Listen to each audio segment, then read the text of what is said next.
Assalamualaikum. Alhamdulillah kita siap Pro 2 Kelisa. Kereta kita ni datang kat kita, asalnya warna pun bukan warna ni, enjin pun bukan enjin ni, body kit pun bukan body kit ni. Ni semua baru je salin. Okey, untuk bahagian enjin, owner request enjin bay warna green R3.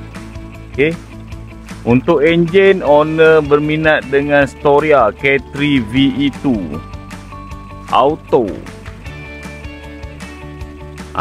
Jadi pemasangan dia macam biasalah, wear and tear, water pump, oil seal, minyak-minyak semua kita dah tukar barulah.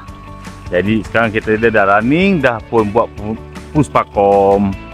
Lepas tu owner request untuk body kit, view dia punya body kit Kelisa second generation. Lepas tu warna purple. Warna purple ni owner yang pilih. Dia just bagi kita code number dan kita buat penukaran color body dia lah. Okey, lepas tu bahagian pintu dia memang kita tukar body, pintu model Gino. Pintu Gino, side mirror chrome, door trim warna purple dengan seat pun warna purple. Ni warna purple ke warna maroon ke? Lebih kurang lah dia nampak smart, sporty. Jadi dia punya interior dengan color body dia memang ngam lah, sama color. Pandai owner ni pilih. Okey, jadi kita tengah tunggu getah pintu untuk buat penukaran. Tengok, tutup pintu dia pun sedap bunyi. Try saya sekali.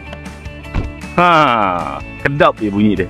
Okey, yang mana korang berminat nak buat penukaran enjin, nak buat penukaran body kit ataupun aircon, suspension, boleh roger-roger.